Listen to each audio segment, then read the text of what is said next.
6 फरवरी 2024 प्रातः मुरली ओम शांति बाप दादा मधुबन। आज बाबा ने सुनाया, मीठे बच्चे अपने हार और जीत की हिस्ट्री को याद करो। ये सुख और दुख का खेल है। इसमें 3% 4 सुख है, 1% 4 दुख है, इक्वल नहीं। बाबा कहते मीठे बच्चे अपने हार और जीत की हिस्ट्री को याद करो। ये सुख और दुख का खेल है। इसमें 3% 4 सुख है, 1% 4 दुख है, इक्वल नहीं। आज की मुरली से प्रश्न बाबा ने किया, ये बेहद का ड्रामा बहुत ही वंडरफुल है। कैसे?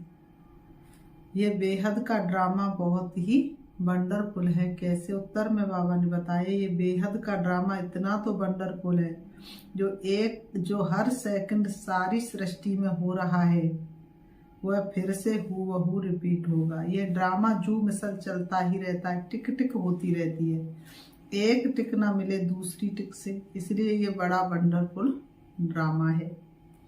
जो भी मनुष्य का पार्ट अच्छा व बुरा चलता है, सब नूद है। इस बात को भी तुम बच्चे ही समझते हो। ओम शांति। ओम शांति का अर्थ बच्चों को समझाया है, क्योंकि अब आत्म अभिमानी बने हो। आत्मा अपना परिचय देती है, हम आत्मा है। आत्मा का स्वधर्म शांति है। अब सभी आत्माओं के घर जाने का प्रोग्राम है। रखते ना, घर में कोई फंक्शन होता है तो कोई किसी बात का, कोई किसी बात का। बाबा कहते अब तुम्हारा प्रोग्राम किसका है? घर चलने का। ये घर जाने का प्रोग्राम कौन बताते हैं? जरूर बाप ही बताएगा ना। हे आत्मा, पुरानी दुनिया खत्म होनी है। सभी एक्टर्स आ गए, बाकी थोड़ी आत्माएं रही हैं। अब सबको वापस जाना है, फिर पाठ रिपीट करना। तुम बच्चे असल में आदि सनातन देवी देवता धर्म के थे। पहले पहले सतयुग में आए थे, फिर पुनर्जन्म लेते लेते अब पराये राज्य में आकर पड़े हो। यह सिर्फ तुम्हारी आत्मा जानती है, और कोई नहीं जानते। तुम एक बाप के बच्चे हो। मीठे मीठे बच्चों को बाप कहते। बच्चे, तुम अब पराये रावण राज्य में आकर पड़े हो। अपना राज भाग गवा बैठे हो। सतयुग में देवी देवता धर्म के थे, जिसको 5000 वर्ष हुए। आधा कल्प तुमने राज किया, क्योंकि सीढ़ी नीचे भी जरूर उतरना है। सतयुग से त्रेता, फिर द्वापर कलयुग में आना है, ये भूलो नहीं। अपनी हार और जीत की जो हिस्ट्री है, उनको याद करो। बच्चे जानते, हम सतयुग में सतो प्रधान सुखधाम के वासी थे, फिर पुनर्जन्म लेते लेते दुखधाम में जड़ जड़ी भूत अवस्था में आ पहुंचे हैं। अब फिर तुम आत्माओं को बाप से श्रीमत मिलती है, क्योंकि आत्मा परमात्मा अलग रहे बहुकाल। तुम बच्चे बहुत काल अलग रहे हो। पहले पहले तुम बिछुड़े फिर सुख का पाठ बजाते आए हो। फिर तुम्हारा राज्य भाग्य छीना गया, दुख के पाठ में आ गए। अब तुम बच्चों को फिर से राज्य भाग्य लेना है, सुख शांति का। आत्माएं कहती है विश्व में शांति हो। इस समय तमो प्रदान होने के कारण विश्व में अशांति है। ये भी शांति और अशांति, दुख और सुख का खेल है। तुम जानते हो 5000 वर्ष पहले विश्व में शांति थी। 5000 वर्ष पहले विश्व में क्या थी? पूरी तरह से शांति थी। इसलिए गायन है, राम राज्य बैठे त्रिलोका हर्षित बहे गए सब शोका। तीनों लोकों में किसी भी प्रकार का शोक नहीं था। आज तो घर घर देखो रौरव नरक बन पड़ा है। आजकल के बच्चे, जिनको माँ बाप सोचते हैं कि ये हमें सुख देंगे, लेकिन बच्चों की हालत देखो। क्योंकि आत्मा कलाहीन होने के कारण 5 विकार सब में इतने बड़े बलवान हो गए हैं, बात मत पूछो। सुख शांति का नाम निशान नहीं। बाबा कहते 5000 वर्ष पहले विश्व में शांति थी, और ऐसी दुनिया में चलने के लिए मेहनत करनी पड़े। मूल वतन तो है ही शांति धाम, जहाँ आत्माएं रहती हैं। वहाँ तो अशांति का प्रश्न ही नहीं। परम धाम में तो न सुख है और न ही दुख है, शांति है, शांति से आत्माएं चिपकी रहती है। सतयुग में विश्व में शांति थी, फिर गिरते गिरते अशांति हो गई। अब सारे विश्व में शांति सब चाहते। ब्रह्म में तत्व को विश्व नहीं कहेंगे, उनको ब्रह्मांड कहा जाता है। जहाँ तुम आत्मा निवास करती हो, आत्मा का स्वधर्म शांति है। शरीर से आत्मा अलग होने से शांति हो जाती है। अलग हुई बस, फिर ना कुछ तेरा और ना कुछ मेरा। फिर दूसरा शरीर ले तब चुरपुर करे। अब तुम बच्चे यहाँ किस लिए आए हो? कहते बाबा अपने शांति धाम सुख धाम में ले चलो। शांति अथवा मुक्ति धाम में सुख दुख का पाठ नहीं है। मुक्ति धाम में ना सुख का पाठ है, ना दुख का पाठ है। ना सुख का अनुभव करती है आत्मा, ना दुख का अनुभव करती है। बाबा ने कहा सतयुग है सुख धाम और कलयुग है दुख धाम। बाबा कहते उतरते कैसे है? वह तो सीढ़ी में दिखाया है। तुम सीढ़ी उतरते हो, फिर एक ही बार चढ़ते हो। उतरते 84 जन्मों में हो और चढ़ते एक ही बार में हो। तो बाबा ने कहा पावन बन चढ़ते हो और पतित बन उतरते हो। पवित्र बन करके चढ़ जाते हो, इसलिए कहते चढ़े तो चाखे वैकुंठ, रस गिरे तो चकना चूर। तो चढ़ाने के लिए भगवान आते, चढ़ते चढ़ते चढ़ गए और गिर गए तो चकनाचूर। तो चढ़े तो कहाँ पहुँचे? सतयुग में वैकुंठ का रस, जहाँ उसका नाम लेते ही मन मुख में पानी आ जाता है। पावन बनने बगैर चढ़ नहीं सकते। पवित्रता का वो व्रत है जिसको पालन करने से हमें सब कुछ हासिल हो जाता है। इसलिए पुकारते बाबा आकर हमको पावन बनाओ। तुम पहले पावन शांति धाम में जाकर फिर सुख धाम में आएंगे। पहले है सुख, पीछे है दुख। सुख की मार्जिन ज्यादा है, इक्वल हो फिर तो कोई फायदा ही नहीं। 2500 वर्ष दुखी दुख सुखी सुख हो, फिर 2500 वर्ष दुखी दुख हो तो कोई फायदा नहीं। लेकिन नहीं, समझो 1% 4 सुख और 1% दुख होता है। 3% 4 सुख है। समझो द्वापर युग तक ही सुख रहता है। और समझो कि कलयुग के शुरुआत में भी कोई ऐसा खास दुख नहीं होता है। दुख तो कलयुग के अंत में ज्यादा होता है, तब रौरव नरक बन जाता है। बुजुर्गों से पूछो कि आज से 50 साल पहले कैसी दुनिया थी, आपस में कितना प्यार था, आपस में लोग कितने प्यार से रहते थे, एक दूसरे के दुख दर्द को कितना समझते थे। पहले हमारे सामने ही क्या होता था, गांव में अगर कोई भले ही बुजुर्ग शरीर छोड़ दे, लेकिन पूरे गांव में सन्नाटा हो जाता था। और किसी के यहाँ पहले जो वो होते हैं ना, जिसको रेडियो कहते हैं, रेडियो बजते थे, वह भी नहीं बजाते थे लोग, है ना। तो इतनी अच्छा समय था। और अब तो देखो पड़ोस में ही शरीर छूट जाएगा, भले यूथ है लेकिन फिर भी लोग टीवी मोबाइल पर गाने सुनते रहते। तो आत्मा इतनी कलाहीन हो गई, आत्मा के अंदर इतना स्वार्थ समा गया, आत्मा के अंदर इतना प्यार समाप्त हो गया कि एक दूसरे को समझ कोई सकते नहीं। तो बाबा ने कहा तुम पहले पावन शांति धाम में जाकर फिर सुख धाम में आएंगे। पहले है सुख, पीछे है दुख। सुख की मार्जिन ज्यादा, इक्वल हो फिर तो कोई फायदा ही नहीं, जैसे फालतू हो जाए। बाबा कहते बाप समझाते हैं, बाबा समझाते हैं। यह जो ड्रामा बना हुआ उसमें 3% 4 सुख है। बाबा ने कहा बाकी 1% 4 कुछ न कुछ दुख है, इसलिए उसको दुख सुख का खेल कहा जाता है। आप जानते हैं मुझे बाप को सिवाय तुम बच्चों के कोई जान नहीं सकते। मैंने ही तुमको अपना परिचय दिया और सृष्टि के आदि मध्य अंत का परिचय दिया। तुमको नास्तिक से आस्तिक बना दिया है। तीनों लोगों को भी तुम जानते। भारतवासी तो कल्प की आय भी नहीं जानते, अब तुम ही जानते हो। बाबा हमको फिर से पढ़ाते। बाप गुप्त वेश में पराये देश में आए, बाबा भी गुप्त है। मनुष्य अपनी देह को जानते हैं, आत्मा को जानते नहीं। आत्मा अविनाशी, देह विनाशी है। आत्मा और आत्मा के बाप को तुम्हें कभी भूलना नहीं चाहिए। बाबा ने कहा हम बेहद के बाप से वर्षा ले रहे हैं। वर्षा तब मिलेगा जब पवित्र बनेंगे। इस रावण राज्य में तुम पतित हो, इसलिए बाप को पुकारते हो। 2 बाप हैं, परम पिता परमात्मा सभी आत्माओं का एक बाप है। ऐसे नहीं ब्रदर्सी ही सब बाप है। जब जब भारत पर अति धर्म गिलानी होती है तब सभी धर्मों का जो पारलौकिक बाप है उनको भूल जाते हैं। धर्म गिलानी, धर्म के नाम पर ही लोग ठग रहे, तब ही बाप आते हैं। बाबा कहते ये भी खेल है, जो कुछ होता है खेल रिपीट होता रहता है। तुम आत्मा कितना बारी पाठ बजाने आती हो और जाती हो, ये नाटक अनादि जू मिसल चलता रहता है, कभी बंद नहीं होता है, टिक टिक होती रहती है, परंतु एक टिक न मिले दूसरे से। कैसा वंडरफुल नाटक है, सेकंड सेकंड जो कुछ सारी सृष्टि में होता रहता हुआ फिर रिपीट होगा।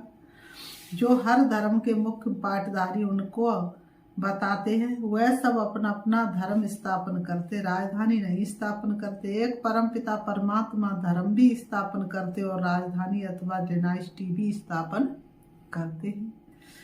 वह तो धर्म स्थापन करते, उनके पिछाड़ी सबको आना है। सबको ले कौन जाता है बाप, कोई तो बहुत थोड़ा पाठ बजाया और खलास। जैसे जीव जंतु निकले और मरे, उनकी तो जैसे ड्रामा में बात ही नहीं। अटेंशन किस तरफ जाता है, एक तो क्रिएटर तरफ जाएगा जिसे सब कहते ओ गॉड फादर, हे परम पिता परमात्मा, वो सभी आत्माओं का पिता है। पहले आदि सनातन देवी देवता धर्म था। ये कितना बड़ा बेहद का झाड़ है, कितने मत मतांतर, कितनी वैरायटी चीजें निकली हुई है, गिनती करना मुश्किल हो जाता है। फाउंडेशन है नहीं, बाकी सब खड़े हैं। बाप कहते हैं मीठे मीठे बच्चों में आता ही तब हूँ जबकि अनेक धर्म है, एक धर्म नहीं। बाबा ने कहा फाउंडेशन प्राय लोक है, सिर्फ चित्र खड़े, आदि सनातन था ही एक धर्म, बाकी सब बाद में आते हैं। त्रेता में बहुत है जो स्वर्ग में नहीं आते। तुम अब पुरुषार्थ करते हो हम स्वर्ग नई दुनिया में जाएं। बाप कहते स्वर्ग में तुम सब आएंगे जब मेरे को याद कर पावन बनेंगे और दैवी गुण धारण करेंगे। बाकी झाड़ की टाल टालियां तो अनेक हैं।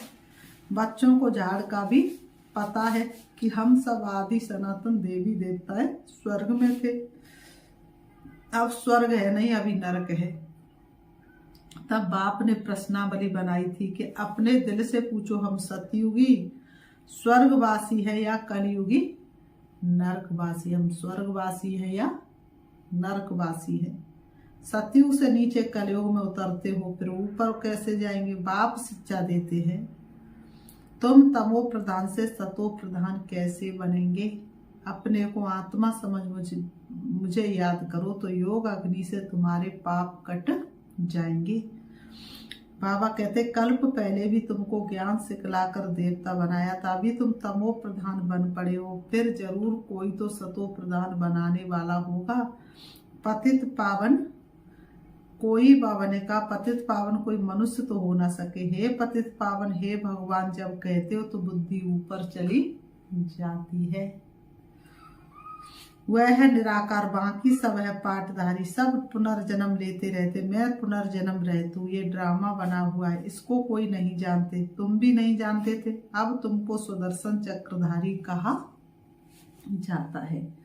तुम अपने स्वयं आत्मा के धर्म में ठहरो, अपने को आत्मा निश्चय करो। बाप समझाते ये सृष्टि चक्र कैसे फिरता है, इसलिए तुम्हारा नाम है सुदर्शन चक्रधारी।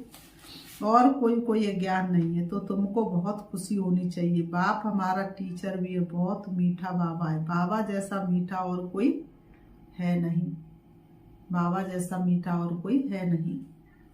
तुम पारलौकिक बाप के बच्चे, तुम पारलौकिक बाप के बच्चे परलोक में रहने वाले हो, आत्माएं हो।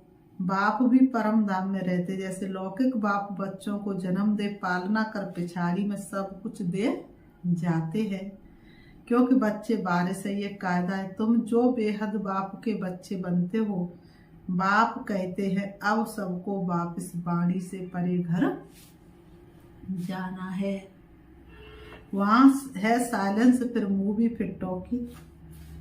बच्चियां सूक्ष्म वतन में जाती हैं, साक्षात्कार होता है। कहाँ का? सतयुग का। देख करके आती हैं, तभी तो अनुभव सुनाती हैं। आत्मा निकल जाती। ड्रामा में जो नूद है वह सेकंड सेकंड रिपीट होता है, एक सेकंड न मिले दूसरे से। जो दिन आज व्यतीत हो गया वैसा कल दिन नहीं आ सकता। जो भी मनुष्य का पाठ चलता, अच्छा व बुरा सब नूद है। सतयुग में अच्छा, कलयुग में बुरा पाठ बजाते हैं। कलयुग में मनुष्य दुखी होते हैं। बाबा कहते राम राज्य में छीछी बातें नहीं होती। राम राज्य और रावण राज्य इकट्ठा नहीं होता है। ड्रामा को न जानने कारण कहते दुख सुख परमात्मा देते हैं। जैसे शिव बाबा का किसको पता नहीं, वैसे रावण का भी किसको पता नहीं। बाबा ने कहा शिव जयंती हर वर्ष मनाते तो रावण मरंती भी हर वर्ष मनाते हैं। लोग शिव जयंती मनाते तो रावण को भी हर साल मारते हैं, जलाते हैं। इतना लंबा लंबा बना करके जलाते हैं। का बेहद का बाप अपना परिचय दे रहे हैं। भगवान स्वयं आकर के अपना सत्य परिचय दे रहे हैं। बाबा ने कहा कि अपने को आत्मा समझ मुझ बाप को याद करो। बाप तो बहुत मीठा है। मीठे बाप बच्चे, मीठे बच्चे, बोलिए कितने मीठे हैं। और मीठा हमें बनाते बाबा आप तो कितने मीठे हैं। तो बाबा ने कहा बाबा अपनी महिमा बैठ थोड़े ही करेंगे। जिनको सुख मिलता है वह महिमा करते। जिनको सुख मिलता है बाप से, बाबा तेरा बनने में सुख मिलता इलाई है। खुशियों से भरा जीवन हर पल में कमाई है। तुम बच्चों को बाप से वर्षा मिलता है। बाप प्यार का सागर है। फिर सतयुग में तुम प्यारे मीठे बनते हो। कोई बोले वहां भी तो बेकार आधे बोलो वहां रावण राज्य नहीं।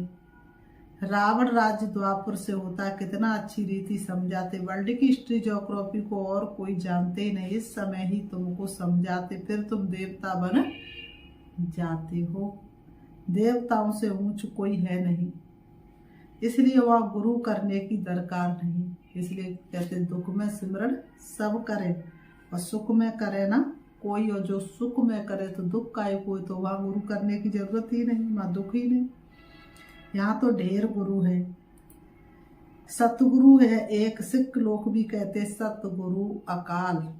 अकाल मूर्त है ही सतगुरु। वह कालों का काल महाकाल है। वह काल तो एक को ले जाते। बाप कहते मैं तो सबको ले जाता हूँ। बाबा कहते मैं तो सबको साथ ले जाता हूँ। पवित्र बनाकर पहले सबको शांति धाम और सुख धाम में ले जाता हूँ। अगर मेरा बनकर फिर माया के बन जाते तो कहा जाता गुरु का निंदक ठौर न पाए। वह स्वर्ग का संपूर्ण सुख नहीं पा सकेंगे, प्रजा में चले जाएंगे। बाप कहते बच्चे मेरी निंदा नहीं कराओ, मैं तुमको स्वर्ग का मालिक बनाता हूँ। तो दैवी गुण भी धारण करने, किसको दुख नहीं देना है। बाप कहते मैं आया हूँ तुमको सुख धाम का मालिक बनाने। किसी को दुख दिया तो दुखी हो करके मरेंगे, इसलिए किसी को क्या नहीं देना है, दुख नहीं देना है। बाबा ने कहा किसी को दुख नहीं देना है। बाप कहते मैं आया हूँ तुमको सुखधाम का मालिक बनाने। बाप है प्यार का सागर, मनुष्य है दुख देने के सागर। काम कटारी चलाकर एक दो को दुख देते, वहाँ तो ये बातें ही नहीं। वहाँ है ही राम राज्य। योग बल से बच्चे पैदा होते हैं। इस योग बल से तुम सारे विश्व को पवित्र बनाते हो। तुम बारी असो परंत अननोन, तुम बहुत नामी ग्रामी बनते। फिर भक्ति मार्ग में तुम देवियों के कितने मंदिर बनते हैं। कहते अमृत का कलश माताओं के सिर पर रखा। गौ माता कहते ये है ज्ञान, पानी की बात नहीं। तुम हो शिव शक्ति सेना। वह लोग फिर कॉपी कर कितने गुरु बनकर बैठे हैं। अब तो तुम सच की नैया में बैठे हो। गाते नैया मेरी पार लगाओ। अब खिवैया मिला है, अब खिवैया मिला है तो पार ले जाने के लिए वैश्यालय से शिवालय में ले जाते हैं। उनको बागवान भी कहते। कांटों के जंगल को फूलों का बगीचा बनाते हैं। वहाँ सुख ही सुख है, यहाँ है दुख। बाबा ने जो पर्चे छपाने के लिए कहा है उसमें दिखा है। अपने दिल से पूछो स्वर्गवासी हो या नरकवासी, बहुत प्रश्न पूछ सकते हो। सब कहते भ्रष्टाचार है, तो जरूर कोई समय श्रेष्ठाचारी भी होंगे। वह देवताएं थे, अब नहीं। जब देवी देवता धर्म प्राय लोप हो जाता है तो भगवान को आना पड़ता है। एक धर्म की स्थापना करने को, या तुम अपने लिए इस स्वर्ग की स्थापना कर रहे हो श्रीमत से। फिर बाबा कहते, अच्छा मीठे मीठे सिखिलते बच्चों प्रति मात पिता बाप दादा का याद प्यार और गुड मॉर्निंग। रूहानी बाप की रूहानी बच्चों को नमस्ते। हम रूहानी बच्चों की रूहानी बाप दादा को याद प्यार और नमस्ते नमस्ते नमस्ते। आज की मुरली से मुख्य सार है। धारणा के लिए मुख्य सार नंबर 1, बाप समान प्यार का सागर बनना, दुख का सागर नहीं। बाप समान प्यार का सागर बनना, दुख का सागर नहीं। बाप की निंदा कराने वाला कोई भी कर्म नहीं करना। भगवान के घर में रह करके कोई पाप कर्म नहीं करना है। बहुत मीठा प्यारा बनना है। नंबर 2, योग बल से पवित्र बनकर फिर दूसरों को भी बनाना है। कांटों के जंगल को फूलों का बगीचा बनाने की सेवा करनी। सदा खुशी में रहना है कि हमारा मीठा बाबा और बाप भी है तो टीचर भी है, उन जैसा मीठा कोई है नहीं। वरदान, परमात्मा दुलार को प्राप्त करने वाले अब के सो भविष्य के राज दुलारे भव। परमात्मा प्यार दुलार को प्राप्त करने वाले अब के सो भविष्य के राज दुलारे भव। स्पष्टीकरण, संगम युग पर आप भाग्यवान बच्चे ही दिलाराम के दुलार के पात्र हो। ये परमात्मा दुलार कोटों में कोई आत्मा को ही प्राप्त होता है। इस दिव्य दुलार द्वारा राज दुलारे बन जाते हो। राज दुलारे अर्थात अब भी राजे और भविष्य के भी राजे। भविष्य से भी पहले अब स्वराज्य अधिकारी बन गए। जैसे भविष्य राज्य की महिमा है, ऐसे राज्य एक ऐसे धर्म अभी सर्व कर्मेंद्रियों पर आत्मा का एक छत्र राज्य। स्लोगन, अपनी सूरत से बाप की सीरत दिखाने वाले ही परमात्मा स्नेही है। अपनी सूरत से बाप की सीरत दिखाने वाले ही परमात्मा स्नेही है। अच्छा, ओम शांति। अभी हम बाबा को याद करेंगे, देखेंगे अपने आप को चमकती हुई ज्योति के रूप में। मैं आत्मा चमकता हुआ दिव्य सितारा हूँ। दोनों ब्रह्म के बीच भ्रकुटी में विराजमान हूँ। सृष्टि रंगमंच पर पाठ बजा रही हूँ। मुझे आत्मा का घर परम धाम शांति धाम है, जहाँ की मैं आत्मा रहवासी हूँ। वास्तव में मैं आत्मा इस सृष्टि रंगमंच पर थोड़े से समय के लिए पाठ बजाने आई थी। पाठ बजाते बजाते अपने घर को और स्वयं को भूल गई। शिव बाबा ने आकर के ब्रह्मा बाबा के तन के द्वारा मुझे याद दिलाया। अब मैं आत्मा ज्ञान योग के पंखों से उड़ रही हूँ। चली जा रही हूँ सूरज चांद सितारों से पार, सूक्ष्म वतन से ऊपर पहुंच जाती हूँ मणियों के देश, जहाँ हर आत्मा मणि के रूप में चमक रही है। उससे ऊपर है सर्वशक्तिवान प्यारे पिता परमात्मा, सारी कल्प का प्यार लुटाने वाले शिव बाबा। मैं उनके सन्मुख हूँ। उनके सर्व शक्तियों को मैं अपने अंदर समा रही हूँ और मैं आत्मा शक्तिशाली बन रही हूँ। प्यारे बाबा की प्यार की किरणें चारों तरफ फैल रही हैं। मैं उनकी प्यार की किरणों में लहरा रही हूँ। प्यार के सागर में मैं लहरा रही हूँ। ऐसा प्यार तो दुनिया में किसी का नहीं मिला बाबा। मैं धन्य धन्य हो गई आपके प्यार को पाके। अब मैं आत्मा परम धाम से शिव बाबा से शक्ति लेकर नीचे आ रही हूँ। परम धाम से नीचे, सूक्ष्म वतन से भी नीचे, तारागढ़ से भी नीचे, चंद्रमा से भी नीचे में आ जाती हूँ सृष्टि रंगमंच पर और आकर के दोनों ग्रहों के बीच भ्रकुटी में विराजमान हो जाती हूँ। ओम शांति।